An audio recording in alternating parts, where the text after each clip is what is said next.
ಪಕ್ಕದಲ್ಲೇರಿ. ವಿಧಾನಸಭೆಯಲ್ಲಿ ದ್ವೇಷ ಭಾಷಣ ಮಸೂದೆ ಹರಿದು ಹಾಕಿದ ಅಶೋಕ್ ಅವರು ವಿಧಾನಸಭೆಯಲ್ಲಿ ದ್ವೇಷ ಭಾಷಣ ಮಸೂದೆ ವಿರುದ್ಧ ವಿಪಕ್ಷ ಸಮರವನ್ನು ಸಾರಿದೆ. ಚರ್ಚೆ ಇಲ್ಲದೆ ಮಸೂದೆ ಅಂಗೀಕಾರಕ್ಕೆ ವ್ಯಾಪಕ ವಿರೋಧ ವ್ಯಕ್ತವಾಗಿದೆ. ವಿಧೇಯಕದ ಪ್ರತಿಯನ್ನು ಹರಿದು ಆಕ್ರೋಶವನ್ನ ಹೊರಹಾಕಿದಂತ ವಿಪಕ್ಷ ನಾಯಕ ಅಶೋಕ್ ಅವರು ಚರ್ಚೆ ಮಾಡದೇನೆ ನೀವು ಹೆಂಗೆ ಮಸೂದೆಯನ್ನು ಅಂಗೀಕಾರ ಮಾಡ್ತೀರಿ, ಚರ್ಚೆಗೆ ಅವಕಾಶವನ್ನ ಕೊಡಿ ಅಂತೇಳಿ ಮಸೂದೆಯ ಪ್ರತಿಯನ್ನು ಹರಿದು ಆಕ್ರೋಶವನ್ನ ಹೊರಹಾಕಿದ್ದಾರೆ ವಿಪಕ್ಷ ನಾಯಕ ಅಶೋಕ್ ಅವರು. ಪ್ರಸ್ತಾವನೆ ಮಂಡಿಸಲಾಗಿದೆ.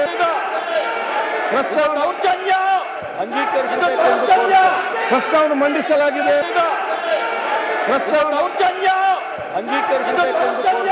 ಪ್ರಸ್ತಾವನೆ ಮಂಡಿಸಲಾಗಿದೆ.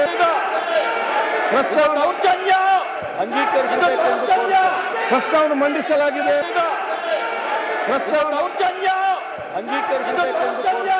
ಪ್ರಸ್ತಾವನೆ ಮಂಡಿಸಲಾಗಿದೆ.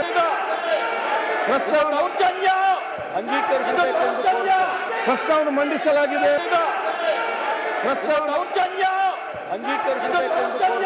ಪ್ರಸ್ತಾವನೆ ಮಂಡಿಸಲಾಗಿದೆ. ಮಾಹಿತಿಯನ್ನ ಕೊಡ್ತಾ ಇದ್ರು ನಮ್ಮ ಪೊಲಿಟಿಕಲ್ ರಿಪೋರ್ಟರ್ ಸುರೇಶ್ ನೇರ ಸಂಪರ್ಕದಲ್ಲಿ ಜಾಯ್ನ್ ಆಗಿದ್ರು. ಸುರೇಶ್, ಒಂದು ಕಡೆ ವಿಧಾನ ಪರಿಷತ್ನಲ್ಲಿ ಅಗ್ನಿ ಪರೀಕ್ಷೆ ಅಂತೂ ಇದ್ದೇ ಇದೆ, ಲೆಕ್ಕಾಚಾರಗಳು ಜೋರಾಗಿದೆ. ಈ ಕಡೆ ವಿಧಾನಸಭೆಯಲ್ಲಿ ಚರ್ಚೆಗೆ ಅವಕಾಶನೇ ಕೊಡಲಿಲ್ಲ ಅಂತೇಳಿ ವಿಪಕ್ಷದ ನಾಯಕರು ಮಸೂದೆಯ ಪ್ರತಿಯನ್ನ ಹರಿದು ಹಾಕಿ ಸದನದ ಬಾವಿಗಿಳಿದು ಆಕ್ರೋಶವನ್ನ ಹೊರ ಹಾಕಿದ್ರು. ಏನೆಲ್ಲ ಆಯ್ತು ಈ ಸಂದರ್ಭದಲ್ಲಿ ಸುರೇಶ್? ಪ್ರಸ್ತಾವನೆ ಮಂಡಿಸಲಾಗಿದೆ.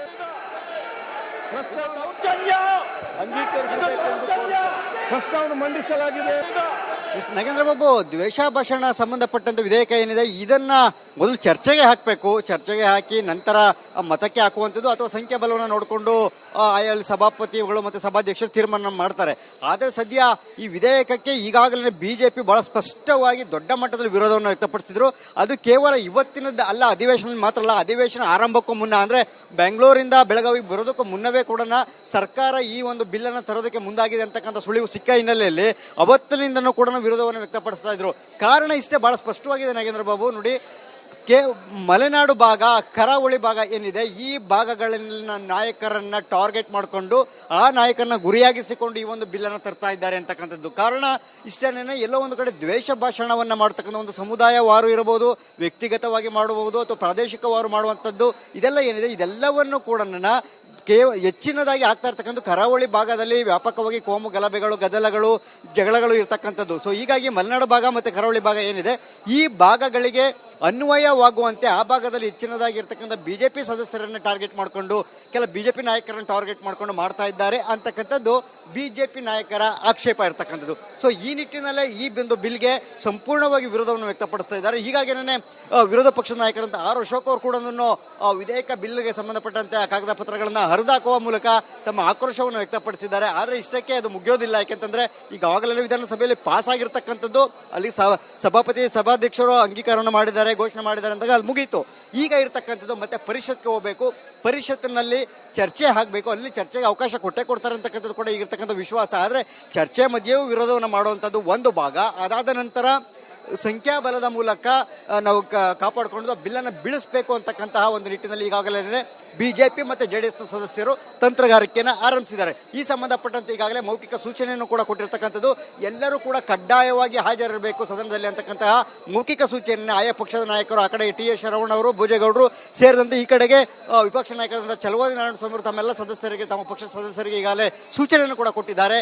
ಸದ್ಯ ಈ ಒಂದು ಬಿಲ್ ಪರಿಷತ್ನಲ್ಲಿ ಯಾವ ರೀತಿಯಾಗಿ ಚರ್ಚೆಗೆ ವಿರೋಧಗಳು ವ್ಯಕ್ತ ಆಗುತ್ತೆ, ಯಾವೆಲ್ಲ ವಿಚಾರಗಳನ್ನ ಸದಸ್ಯರು ಅವ್ರಿಗೆ ಅನುಭವಕ್ಕೆ ಬಂದಿರತಕ್ಕಂಥ ಯಾವೆಲ್ಲ ವಿಚಾರಗಳನ್ನ ಪ್ರಸ್ತಾಪ ಮಾಡ್ತಾರೆ ಅಂತಕ್ಕಂಥದ್ದು ಈಗಿರ್ತಕ್ಕಂಥ ಪ್ರಶ್ನೆ. ಜೊತೆಗೆ ಈ ಬಿಲ್ಗೆ ಸಂಖ್ಯಾಬಲ ಎಷ್ಟರ ಮಟ್ಟಿಗೆ ತೂಗುತ್ತೆ, ಜೊತೆಗೆ ಇದು ಇಲ್ಲಿ ಪಾಸ್ ಆಗುತ್ತಾ ಇಲ್ವಾ ಅಂತಕ್ಕಂಥದ್ದು ಕಾದ್ ನೋಡ್ಬೇಕಾಗಿರ್ತಕ್ಕಂಥದ್ದು ನಾಗೇಂದ್ರ ಬಾಬು.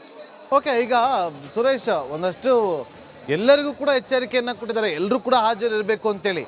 ಆದರೆ ಜೆಡಿಎಸ್ ಮತ್ತು ಬಿಜೆಪಿ ಎರಡೂ ಕೂಡ ಇವತ್ತು ಜಂಟಿಯಾಗಿ ಜೋಡೆತ್ತಿನ ರೀತಿಯಲ್ಲಿ ಅಸ್ತ್ರವನ್ನ ಪ್ರಯೋಗ ಮಾಡೋದಕ್ಕೆ ಮುಂದಾಗಿದೆ. ಸಕ್ಸಸ್ ಆಗುತ್ತಾ?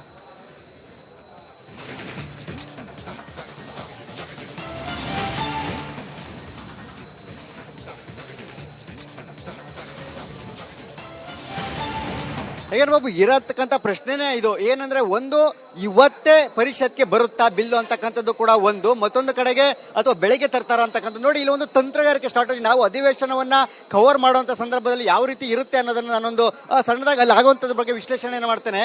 ಈಗ ನಾಳೆ ವಿಧಾನಮಂಡಲ ಅಧಿವೇಶನ ಕೊನೆಯ ದಿನ ಈ ಕ್ಷಣಕ್ಕೆ ಇರ್ತಕ್ಕಂಥದ್ದು.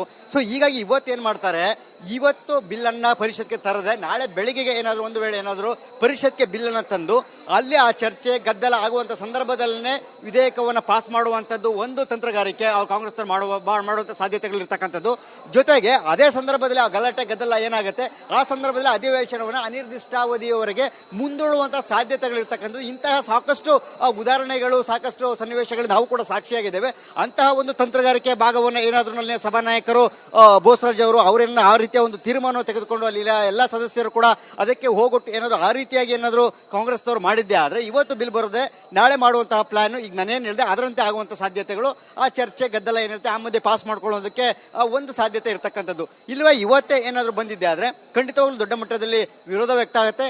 ಮತ್ತೆ ಚರ್ಚೆ ಕೂಡ ಖಂಡಿತವಾಗ್ಲೂ ಕೂಡ ಅಗತ್ಯವಾಗಿ ಅದರ ಚರ್ಚೆನೂ ಕೂಡ ಅವಶ್ಯಕತೆ ಇರತಕ್ಕಂಥ ಎಲ್ಲ ಸದಸ್ಯರು ಕೂಡ ಅವರ ಅಭಿಪ್ರಾಯವನ್ನು ತಿಳಿಸಬೇಕು. ಯಾಕೆಂತಂದ್ರೆ ಪ್ರತಿಯೊಂದು ಬಿಲ್ ಅನ್ನು ಆಗ್ಬೇಕಾದ ಸಂದರ್ಭದಲ್ಲಿ ಚರ್ಚೆ ಆಗಬೇಕು. ಯಾಕಂದ್ರೆ ಪ್ರತಿಯೊಬ್ಬರು ಸದಸ್ಯರ ಅಭಿಪ್ರಾಯಗಳು, ಅವರ ಮಾತುಗಳು ಕೂಡ ಬಹಳ ಮುಖ್ಯ ಆಗಿರ್ತಕ್ಕಂಥ ಸದನದಲ್ಲಿ. ಯಾಕಂದ್ರೆ ಪ್ರತಿಯೊಂದು ಅಕ್ಷರ ಕೂಡ, ಪ್ರತಿಯೊಂದು ಮಾತುಗಳು ಕೂಡ ಬಹಳ ಇಂಪಾರ್ಟೆಂಟ್ ಆಗುತ್ತೆ ಸದನದಲ್ಲಿ. ಸೊ ಹೀಗಾಗಿ ಇವತ್ತೇ ಬಿಲ್ ಬರುತ್ತಾ ಅಂತಕ್ಕಂಥದ್ದು ಒಂದು ಪ್ರಶ್ನೆ. ಅಥವಾ ನಾಳೆ ಬಂದಿದೆ ಆದ್ರೆ ಯಾವ ರೀತಿ ತಂತ್ರಗಾರಿಕೆಯನ್ನು ಮಾಡ್ತಾರೆ, ಅಥವಾ ಇವತ್ತು ಬಂದಿದೆ ಆದ್ರೆ ಇವತ್ತು ಗದ್ದಲದ ನಡುವೆ ಏನಾದ್ರೂ ಏನೋ ನಾಳೆಗೆ ಮುಂದೂಡುವಂತ ಸಾಧ್ಯತೆಗಳಿದೆ. ಯಾವ ರೀತಿ ಅಂತಕ್ಕಂಥದನ್ನ ಕಾದು ನೋಡ್ಬೇಕಾಗಿರ್ತಕ್ಕಂಥದ್ದು Nagendra Babu. Okay, thank you Suresh ನಿಮ್ಮೆಲ್ಲ ಮಾಹಿತಿಗಾಗಿ. ವಿಧಾನಸಭೆಯಲ್ಲಿ ದ್ವೇಷ ಭಾಷಣ ಮಸೂದೆ ಹರಿದು ಹಾಕಿದ ಅಶೋಕ್ ಅವರು ವಿಧಾನಸಭೆಯಲ್ಲಿ ದ್ವೇಷ ಭಾಷಣ ಮಸೂದೆ ವಿರುದ್ಧ ವಿಪಕ್ಷ ಸಮರವನ್ನು ಸಾರಿದೆ. ಚರ್ಚೆ ಇಲ್ಲದೆ ಮಸೂದೆ ಅಂಗೀಕಾರಕ್ಕೆ ವ್ಯಾಪಕ ವಿರೋಧ ವ್ಯಕ್ತವಾಗಿದೆ. ವಿಧೇಯಕದ ಪ್ರತಿಯನ್ನು ಹರಿದು ಆಕ್ರೋಶವನ್ನ ಹೊರಹಾಕಿದಂತ ವಿಪಕ್ಷ ನಾಯಕ ಅಶೋಕ್ ಅವರು, ಚರ್ಚೆ ಮಾಡದೇನೆ ನೀವು ಹೆಂಗೆ ಮಸೂದೆಯನ್ನು ಅಂಗೀಕಾರ ಮಾಡ್ತೀರಿ, ಚರ್ಚೆಗೆ ಅವಕಾಶವನ್ನ ಕೊಡಿ ಅಂತೇಳಿ ಮಸೂದೆಯ ಪ್ರತಿಯನ್ನು ಹರಿದು ಆಕ್ರೋಶವನ್ನ ಹೊರಹಾಕಿದ್ದಾರೆ ವಿಪಕ್ಷ ನಾಯಕ ಅಶೋಕ್ ಅವರು. ಪ್ರಸ್ತಾವನೆ ಮಂಡಿಸಲಾಗಿದೆ. ಪ್ರಸ್ತಾವನೆ ಮಂಡಿಸಲಾಗಿದೆ.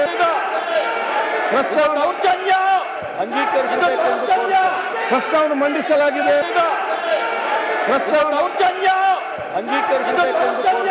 ಪ್ರಸ್ತಾವನೆ ಮಂಡಿಸಲಾಗಿದೆ.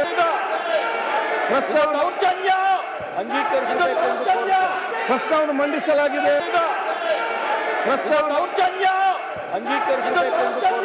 ಪ್ರಸ್ತಾವನೆ ಮಂಡಿಸಲಾಗಿದೆ. ಪ್ರಸ್ತಾವನೆ ಮಂಡಿಸಲಾಗಿದೆ. ಎಷ್ಟು ಮಾಹಿತಿಯನ್ನು ಕೊಡ್ತಾ ಇದ್ರು ನಮ್ಮ ಪೊಲಿಟಿಕಲ್ ರಿಪೋರ್ಟರ್ ಸುರೇಶ್ ನೇರ ಸಂಪರ್ಕದಲ್ಲಿ ಜಾಯ್ನ್ ಆಗಿದ್ರು. ಸುರೇಶ್, ಒಂದು ಕಡೆ ವಿಧಾನ ಪರಿಷತ್ನಲ್ಲಿ ಅಗ್ನಿ ಪರೀಕ್ಷೆ ಅಂತೂ ಇದ್ದೇ ಇದೆ, ಲೆಕ್ಕಾಚಾರಗಳು ಜೋರಾಗಿದೆ. ಈ ಕಡೆ ವಿಧಾನಸಭೆಯಲ್ಲಿ ಚರ್ಚೆಗೆ ಅವಕಾಶನೇ ಕೊಡಲಿಲ್ಲ ಅಂತೇಳಿ ವಿಪಕ್ಷದ ನಾಯಕರು ಮಸೂದೆಯ ಪ್ರತಿಯನ್ನ ಹರಿದು ಹಾಕಿ ಸದನದ ಬಾವಿಗಿಳಿದು ಆಕ್ರೋಶವನ್ನ ಹೊರ ಹಾಕಿದ್ರು. ಏನೆಲ್ಲ ಆಯ್ತು ಈ ಸಂದರ್ಭದಲ್ಲಿ ಸುರೇಶ್? ಪ್ರಸ್ತಾವನೆ ಮಂಡಿಸಲಾಗಿದೆ.